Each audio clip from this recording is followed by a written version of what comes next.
Welcome to Creative Cooking in Ani's Kitchen. I'm not cooking today. Today I'm going to talk a little bit about my journey with ESRD. So here's the update. As you know, on the last one I've had my heart surgery. And I am recovering from that nicely. I've completed my 30 days on the blood thinner, and which was Plavix, I think. My breathing is better, and guess what? The restless leg syndrome is gone. I'm able to sleep better at night, and I'm still like catching myself holding my breath and not breathing deeply. But so once I realize that I'm kind of like taking short breaths, I stop and I start taking deep breaths. So I do my breathing exercises, and it's helping. I'm starting to get used to breathing normally. I was so used to, and I think part of it has to do with anxiety, you know, just like I would catch myself holding my breath actually sometimes. So anyway, so that part is awesome. So I'm no longer taking ropinirole, which I spoke to you about the side effects of that. No longer taking that. So all my levels, I got a great report from the dialysis center, not the nephrologist, it's not the social worker, the dietitian, and the one that keeps score on all my levels. I can't remember what her title is. Anyway, so many. I have a really great team. It's a large team, and it's hard to keep up with every single one, but they do keep up with me. And so I got a good report. My levels are great. Everything is at a normal range. Everything. Potassium, phosphorus, the cholesterol, albumin, iron, everything is like perfect. So the only thing I have to do is just keep going to dialysis and, you know, keep sticking to my diet regimen, you know, low phosphorus, low potassium foods, and I should be okay, you know, and hold out until the transplant. Now here is a new development. Okay, first of all, I just had my 30-day follow-up appointment with the heart surgeon's office, and I say that because we have a snowstorm here, and so travel is not really possible. I live all the way out in the boonies, what you would call very rural area, and in the county, and the office is in the city, and so it's about an hour and a half away. And it would take even longer with all the snow and stuff like that and ice on the ground. So what they did was they called me yesterday. The appointment was supposed to be this morning at 9:45. And they called me yesterday and said that they were going to schedule it for a telehealth appointment because of the conditions of the weather and the roads. So they were not making their patients come in. So which is cool, you know. And so they were supposed to call at 12:30. They didn't. So I called them at 2 and said, hey, I'm still waiting to hear. And the only reason why I did that really is because I don't like to bother them. I mean, I figured they'll get around to me eventually. If they don't, in a timely manner, I will call them. But I only waited 2 hours and then called them because I need a release from them so I can go ahead and get the other surgeon to take this peritoneal catheter out of my belly, this long tube that's wrapped around the outside of my belly, out, because it's not working. And if it's not working, then I'm not wanting to have this tube sticking out of my belly for no reason, you know, if it's not working. And I have to be very careful in cleaning it and keeping it covered and bandaged up and taped up and all this stuff. It's a hassle because it's highly infectious. In other words, a piece of my skin cell could accidentally fall at the exit side of the tube, and cause an infection to where, it can actually kill me. I'm not trying to do all that. I'm trying to stay alive, not the other way around. So the sooner this gets out, the better I'll be. Because then I can go ahead and heal, and then maybe in a few months try again with a different surgeon. Because this surgeon, he tried twice, and he said he's done trying to manipulate it. I don't know what the problem is. I don't know why they don't just go ahead and do an ultrasound to see what the issue is. I don't know. I'm not a doctor, so I'm just going to switch doctors. But first, the new doctor, the one from the dialysis center, he wants to wait a few months, after this is removed, and then to try again. So just to make sure I'm very well healed.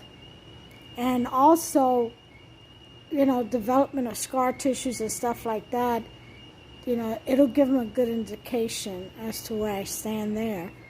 So if it's even, if it even makes sense to go in again, he'll be able to tell, because he will do an ultrasound. So anyway, here's the other development. The VA doesn't have a contract for live donors at Vanderbilt Hospital in Nashville, Tennessee. And that's an excellent hospital. Excellent. That's where that surgeon that developed that artificial kidney, that's where he's at. Yeah. So they've got some pretty good scholars there. But anyway,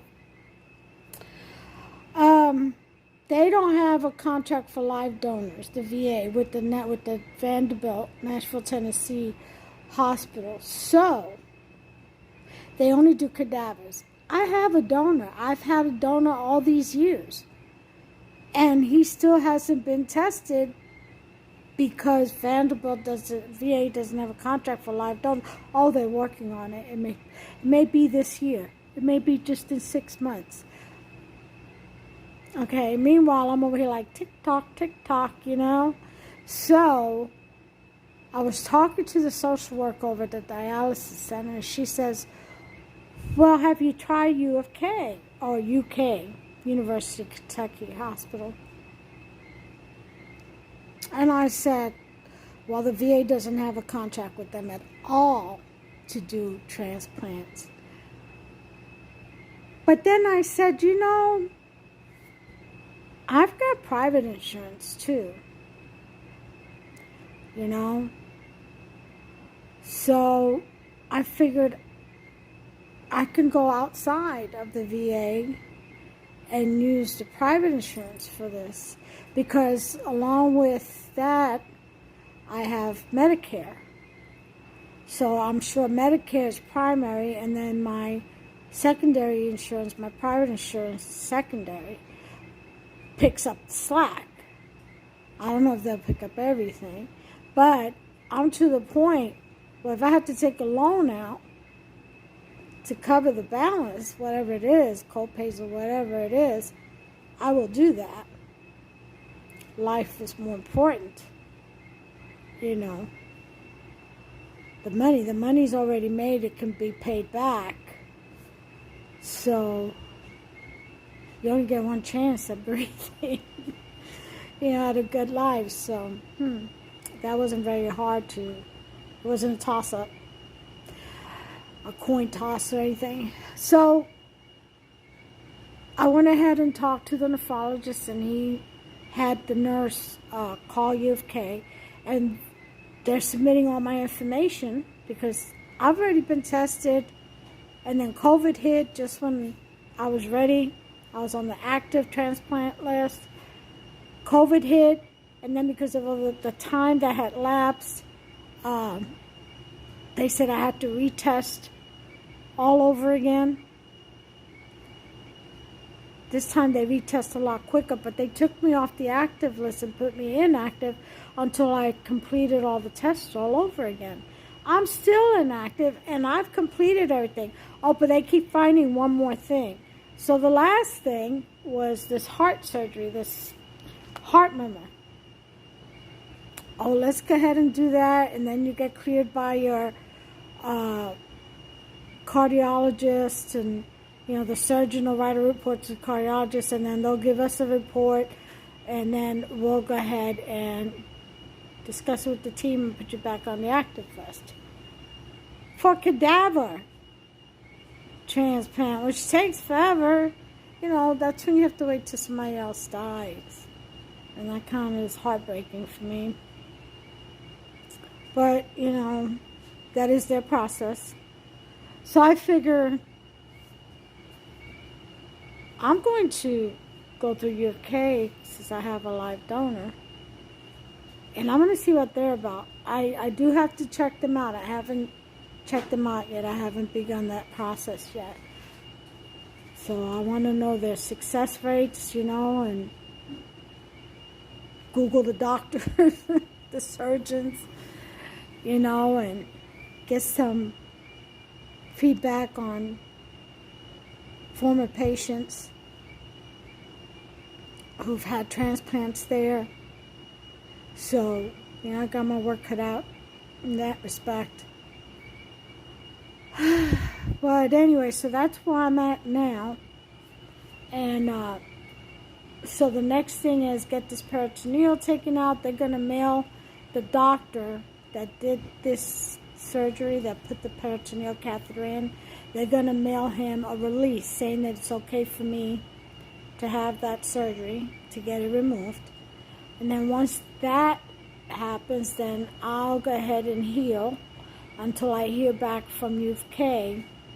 And once I hear from U of K, if everything goes well, then my donor can be tested. And it's just one day, this blood test for him, one day. And that's it. And they don't have to go through the extensive appointments that the patient, the transplant receiver, has to go through. Well, obviously, because of all the illnesses associated with kidney disease, But anyway, so that's where I'm at right now. And I just thought I'd share that with y'all since, I haven't spoken to y'all since I returned back to dialysis from the last surgery, the heart surgery.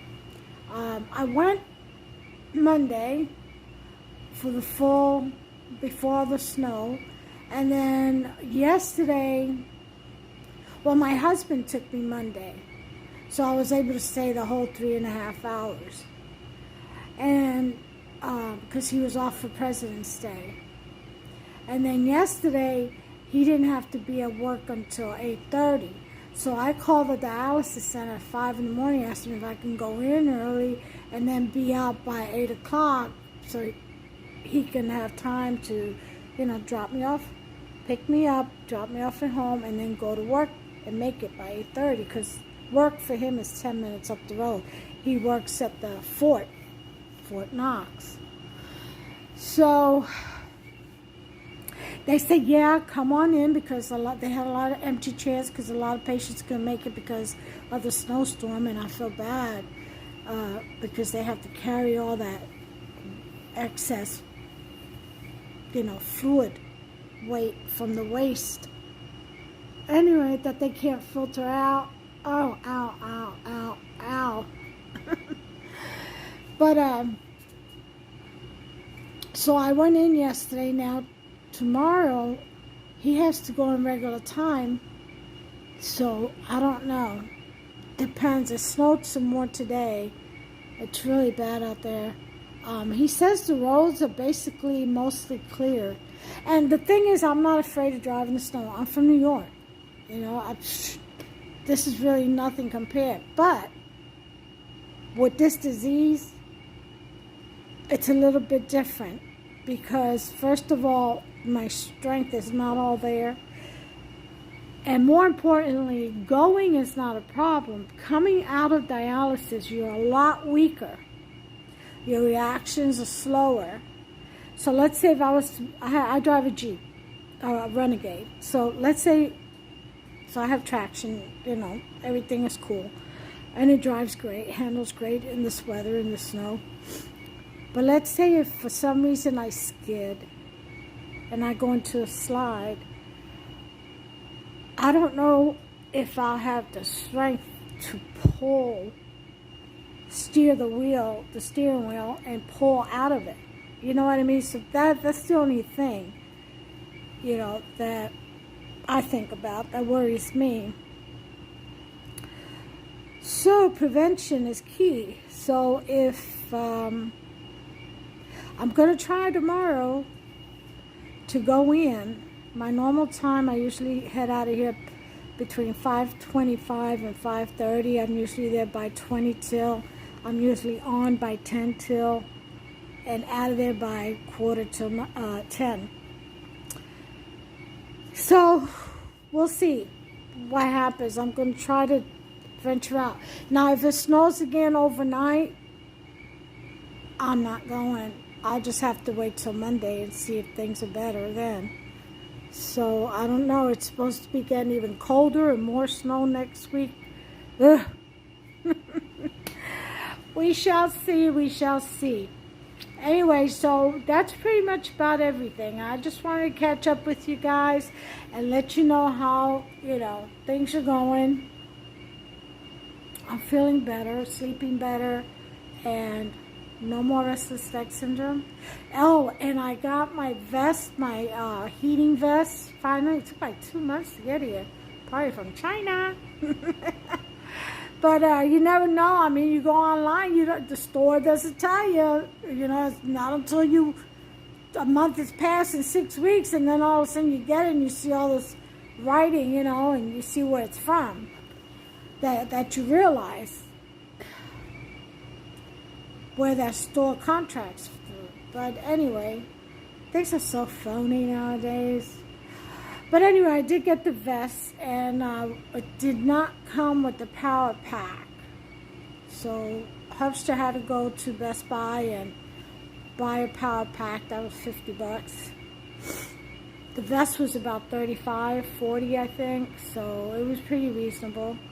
And it keeps me warm. It works. So I'm no longer freezing in the chair. I'm no longer suffering from restless leg syndrome. And I'm no longer suffering from insomnia. And I'm breathing better and just feeling better. So thank you, Father. Thank you, Yeshua HaMashiach. And the Ruach HaKodesh and Yahuwah, my God, for that blessing. And I look forward to many more healings up the road.